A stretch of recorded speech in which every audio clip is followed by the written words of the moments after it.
بسم اللہ الرحمن الرحیم نحمد ونصلی ونسلم علی رسول الکریم اما بعد الاشباب والنظائر یہ حصۃ القواعد کی نوع ثانی اور نوع ثانی کا 13واں قاعدہ۔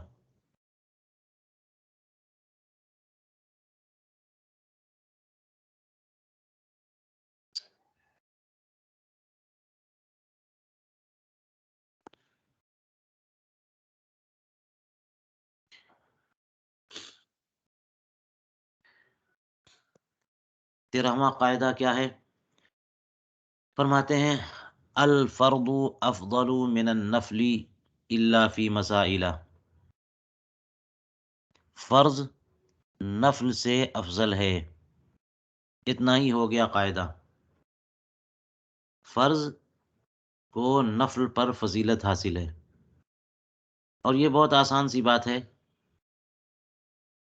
اور اس کے بعد الا فی مسائل فرمایا، یعنی استثناء بھی ساتھ میں، کہ عموماً قاعدہ یہی ہے کہ فرض عبادت پہ جس قدر ثواب ملتا ہے، نفل عبادت پہ اس سے کم ثواب ملتا ہے، یا پھر یوں کہہ لیجیے کہ نفل پر جس قدر ثواب ملتا ہے، فرض پر اس سے زائد ثواب ملتا ہے۔ اور یہی وجہ ہے آپ رمضان شریف کے اعمال اور عبادات میں وہ حدیث پاک سنتے پڑھتے ہوں گے کہ رمضان شریف میں ایک نفل کا ثواب جو ہے نا فرض کے برابر۔ تو اس کا مطلب یہ ہوا کہ نفل کا ثواب جو ہے وہ کم ہوتا ہے، فرض کا زیادہ ہوتا ہے، لیکن رمضان شریف میں اسی نفل کا ثواب اضافی طور پر دیا جاتا ہے، کچھ اضافہ کیا جاتا ہے۔ اس سے اندازہ ہوا کہ فضیلت سے مراد کثرت ثواب ہے، فضیلت سے مراد کثرت ثواب۔ اور عموماً ایسا ہی ہوتا ہے کہ جب یہ کہا جائے کہ یہ افضل ہے، وہ مفضول ہے، تو اس کا مطلب یہ ہوا کہ جو عمل افضل ہے اس میں ثواب زائد ہے۔ اور یہی مفہوم فرمایا علماء نے کہ قرآن کریم کی تلاوت دیگر کتب سماویہ کی تلاوت سے افضل ہے، یا قرآن کریم دیگر کتب سماویہ سے افضل ہے۔ اس کا مطلب بھی یہی ہے کہ قرآن کریم کی تلاوت میں دیگر آسمانی کتابوں کی تلاوت سے زیادہ ثواب ہے، نہ یہ کہ قرآن ذاتی طور پر دیگر کتب سماوی سے افضل ہو جائے، کہ سب اللہ کا کلام اور سب ایک ہے، سب اللہ تعالیٰ کی صفت ہے، اور جو اللہ تعالیٰ کی صفت ہے اس میں افضل اور مفضول کا تصور نہیں کیا جا سکتا، ورنہ ترجیح الشیء علی نفسی لازمہ ہے۔ جی، تو اس کا مطلب یہی ہوا کہ قرآن کریم کی آیتوں کی تلاوت سے زائد ثواب ملے گا دیگر کتابوں کی تلاوت سے۔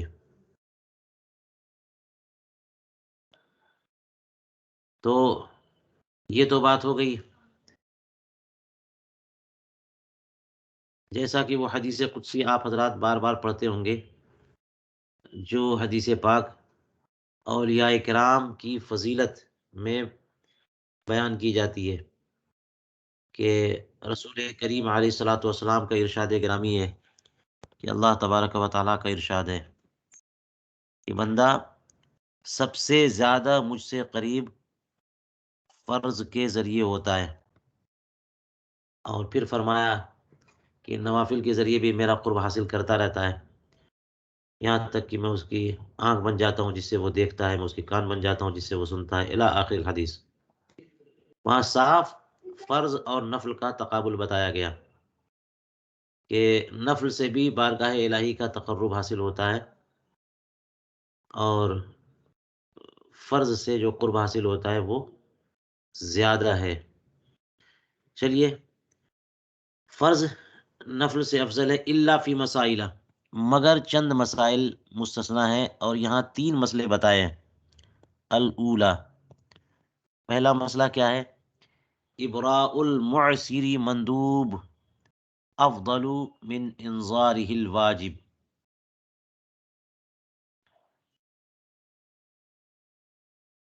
فرماتے ہیں کہ معسر کو مکمل طور پر بری کر دینا یہ مندوب اور مستحب ہے، جو کہ افضل ہے اس کو اس طرح سے مہلت دینے سے، جو افضل ہے اس کو مہلت دینے سے جو کہ واجب ہے، انذار واجب سے۔ ابرائے معسر جو مندوب ہے وہ افضل ہے انذار واجب سے۔ تو اس کا کیا مطلب ہوا؟ اس کا مطلب یہ ہوا کہ معسر کہتے ہیں اس کو جو مفلوک الحال ہو، تنگ دست ہو، پریشان، مالی پریشانی اور تنگ حالی کا سامنا کرتا ہو، معسر۔ ان مع العسر یسرا، معسر، اعسر یعسر اعسار، معسر مالی پریشانی کا شکار، تنگ حالی کا شکار، معاشی طور پر جو ہے نا مفلوک الحال، معسر۔ تو معسر یعنی مسئلہ یہ ہے کہ اگر کوئی آپ سے قرض مانگے، آپ اسے قرض دے دیں گے، یہ تبرع ہے آپ کی طرف سے، اس کا ثواب آپ کو ملے گا، قرض دے دینے پر ہی ثواب ملے گا، اور لینے والے پر ضروری ہے کہ وہ وقت سے قرض ادا کر دے۔ لیکن اگر وہ وقت سے قرض ادا نہیں کر رہا ہے اور ٹال مٹول کر رہا ہے، اس کے پاس پیسے ہیں، معاشی طور پر کوئی پریشانی نہیں ہے، مگر ٹال مٹول کر رہا ہے، تو دائن کو یہ حق حاصل ہے کہ اسے کورٹ میں لے کر آئے، اسے قید کرائے، یا پھر یہ کہ پیسہ جہاں بھی اس کی رقم پر، اس کے پیسے پر، اس کے مال پر کنٹرول مل جائے، یہ بزور لے لے۔ جیسا کہ زکوٰۃ کے مسائل میں بھی آپ نے یہ باتیں پڑھ لی ہوں گی کہ اگر کوئی غریب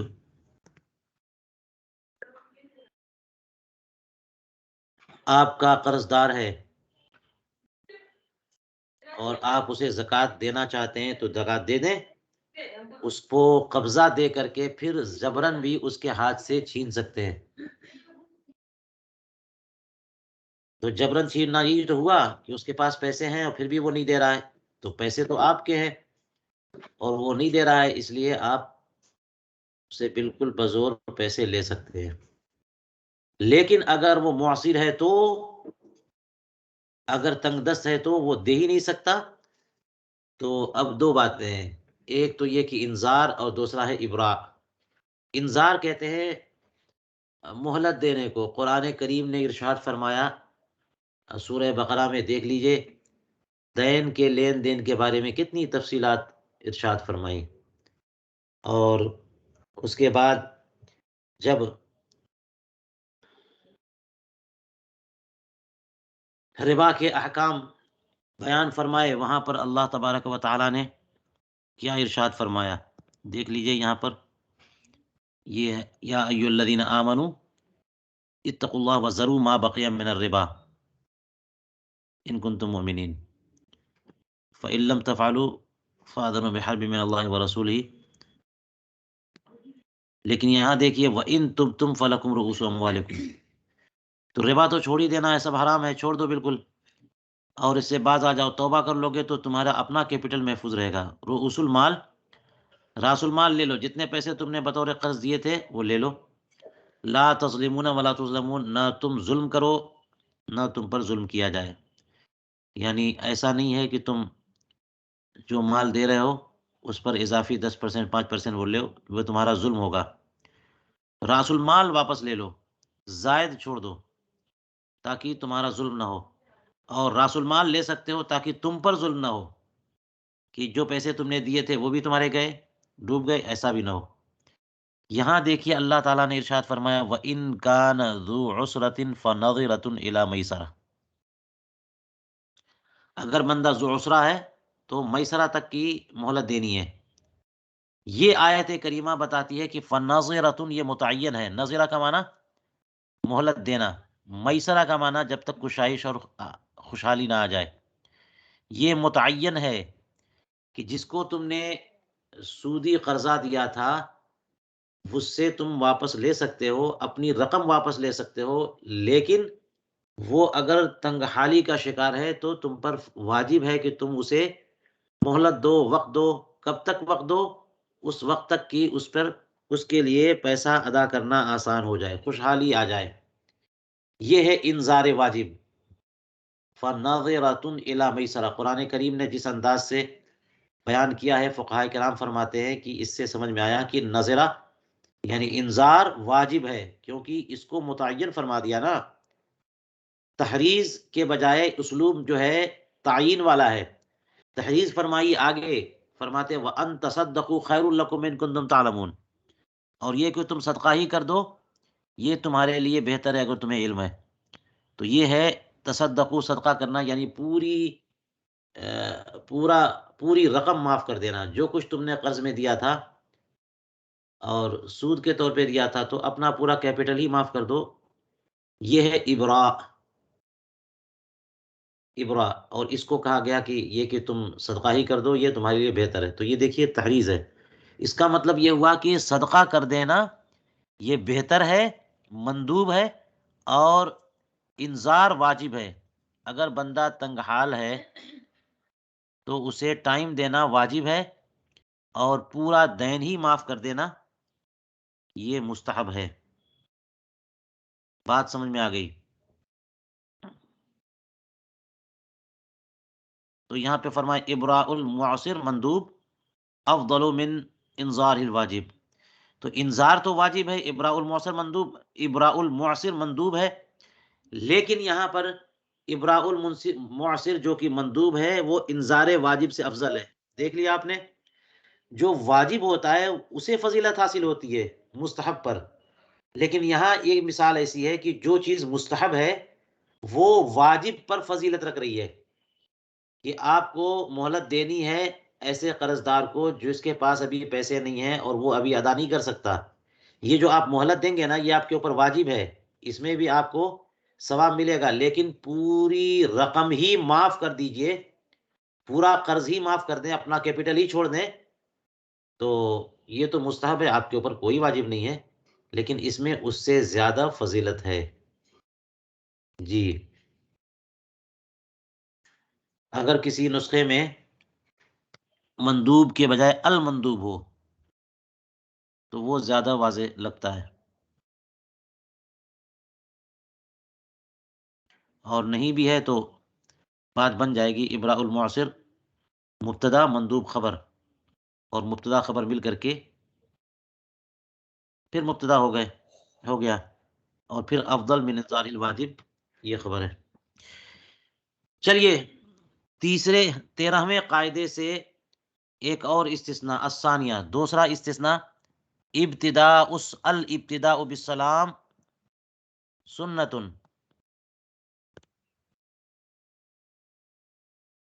افضل من رد الواجب۔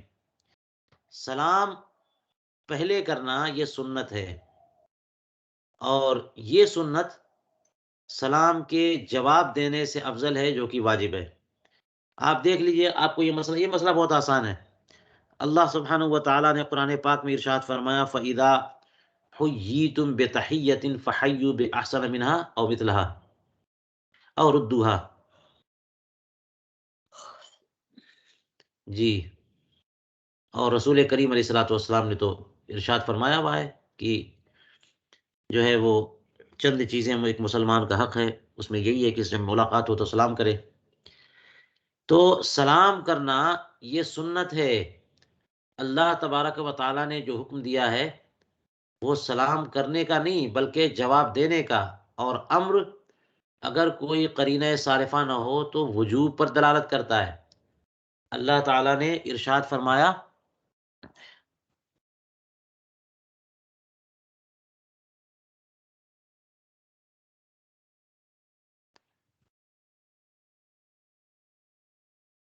کہ جب تمہیں تحیت پیش کی جائے تو تم اس کا جواب دو، جب تمہیں سلام کیا جائے تو تم اس کا بہتر جواب دو۔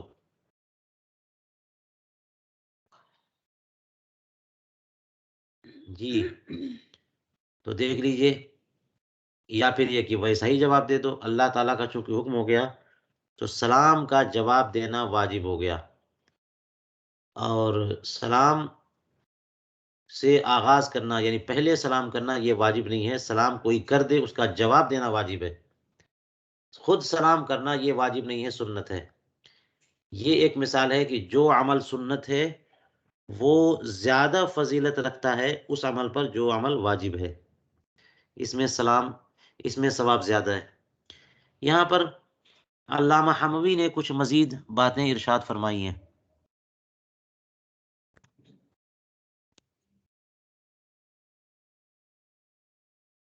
دیکھ لیجئے۔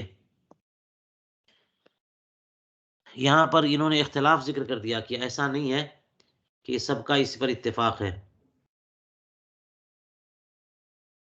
فرماتے ہیں کہ علائی کی کراہیت میں یہ ذکر ہے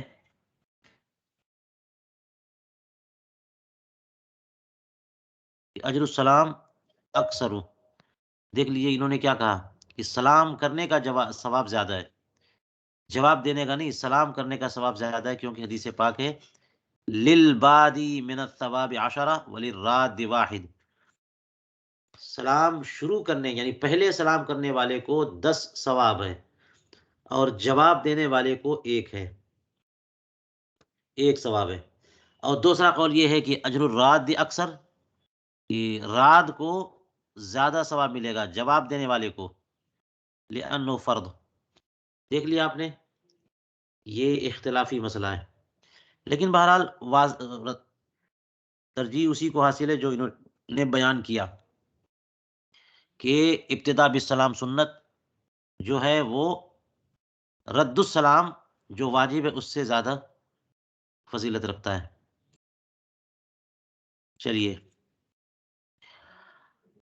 تیسرا مسئلہ جو اس قاعدے سے خارج ہے، فرماتے الثالثہ الوضوء قبل الوقت مندوب، وقت سے پہلے وضو کرنا یہ مستحب ہے، اور یہ افضل ہے کس سے؟ وضو من الوضوء بعد الوقت، وقت کے بعد وضو کرنے سے، وہو الفرض، اور یہ فرض ہے۔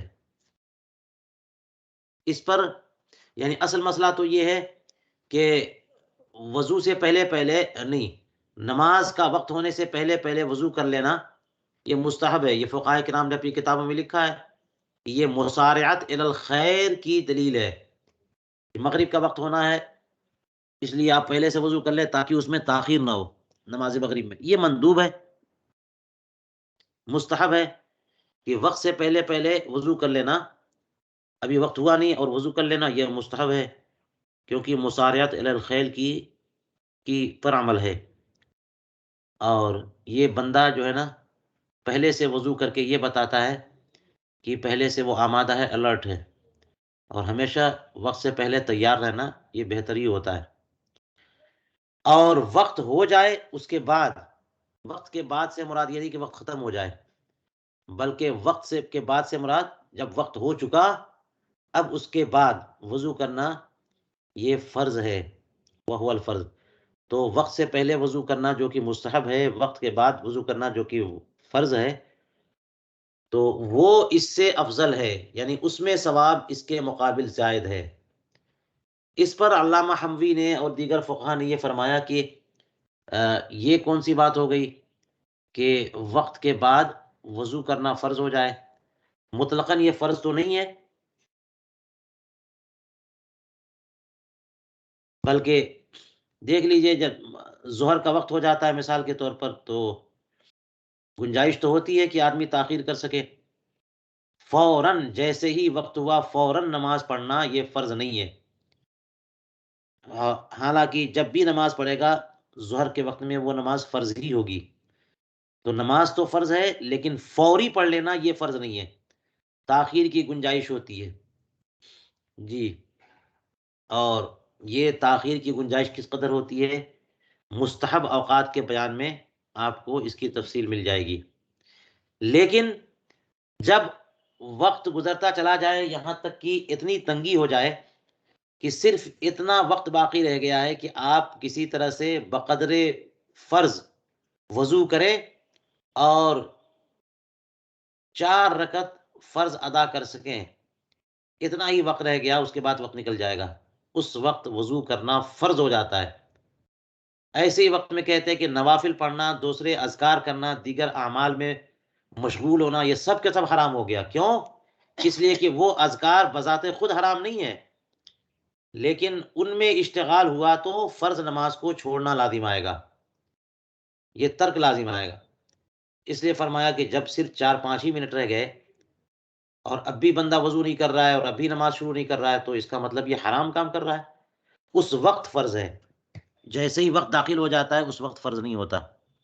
یہ دیکھیے علامہ حموی نے یہاں پہ فرمایا من الوضوء بعد الوقت،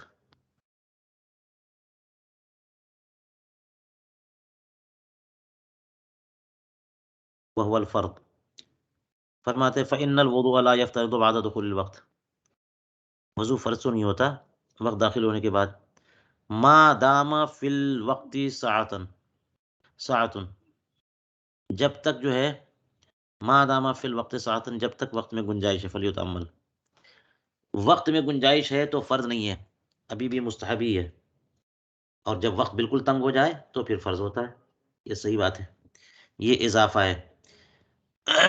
چلیے اسی کو مثال مان لیں، اسی کو مثال مان لیں کہ مثال کے طور پر ظہر کا وقت بس 2-4 منٹ میں ہونے والا ہے، پہلے ہی سے بندے نے تیاری کر لی اور وضو کر کے بالکل تیار ہے، تو یہ افضل عمل ہے اس کے مقابل کی وہ ظہر میں دیر کرتا جائے کرتا جائے کرتا جائے، یہاں تک کہ صرف 5-6-8 منٹ باقی رہ گئے کہ اب اگر وضو کرنے نہ اٹھا تو پھر جو ہے نا یہ فرض نماز چھوڑنے کے مترادف ہوگا۔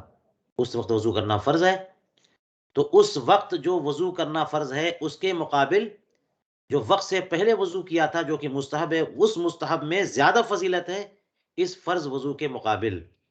یہ مثال بن سکتی ہے۔ چلیے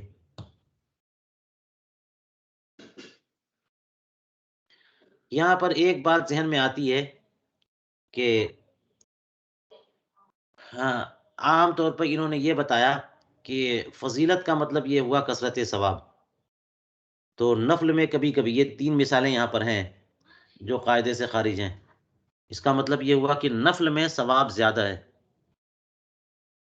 اس استثناء کا مطلب تو یہی ہوا نفل میں ثواب زیادہ ہے فرض کے مقابل، ورنہ اصل میں فرض میں ثواب زیادہ ہوتا ہے نفل کے مقابل، اصلاً اور قاعدے کی روح سے بات یہ ہے کہ فرض میں نفل کے مقابل زیادہ ثواب ہے، وہ افضل ہے یعنی اس میں زیادہ ثواب ہے، نفل میں اس کے مقابل کم ثواب ہے، لیکن جہاں استثنائی مثالیں آ گئی ان استثنائی مثالوں میں نفل میں ثواب زیادہ ہے، لیکن بات یہ ہے کہ کبھی کبھی فضیلت جو ہے وہ عموماً تو فضیلت کا مطلب ہوتا ہے کثرت ثواب، لیکن کبھی کبھی فضیلت کا مطلب یہ بھی ہوتا ہے کہ علو درجات، رفع مرتبہ، رفع رتبہ یا علو رتبہ، یعنی مقام کی بلندی۔ ثواب کی کثرت و قلت یہ ایک الگ چیز ہے، جیسے آپ نے پڑھ لیا حدیث پاک کی روح سے کہ بندہ اگر قرآن کریم کی ایک آیت پڑھتا ہے تو اس کے ایک ایک حرف پر 10-10 نیکیاں لکھی جاتی ہیں، ایک ایک حرف پہ 10-10 نیکیاں، تو یہ 10 نیکیاں کیا مطلب ہوا؟ 10 ثواب اس نے کمائے۔ لیکن پھر کسی عمل کو افضل قرار دیا جاتا ہے، اس کا مطلب یہ ہوا کہ اس کا مقام و مرتبہ زیادہ ہے۔ تو کبھی کبھی ایسا ہوتا ہے کہ ایک عمل میں ثواب زائد ہے لیکن اس کے مقابل جو دوسرا عمل ہے اس کا مقام بلند ہے۔ جی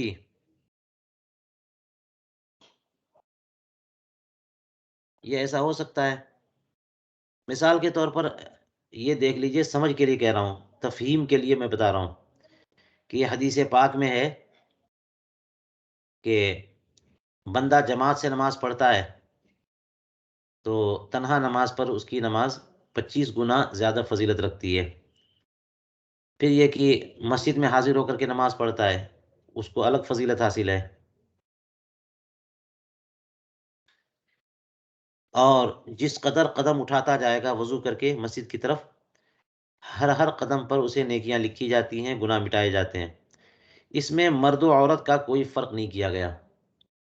تو اب اس کا مطلب کیا ہوا کہ عورتیں بھی اگر یہ عمل کرتی ہیں تو ان کو بھی ثواب زیادہ ملے گا، لیکن حدیث پاک نے ارشاد فرمایا کہ عورتوں کی وہ عبادت جو گھر کے اندر ہے وہ مسجد والی عبادت سے افضل ہے، اور وہ عبادت جو گھر کی کوٹری میں ہے وہ گھر کے کمرے والی عبادت سے بہتر ہے۔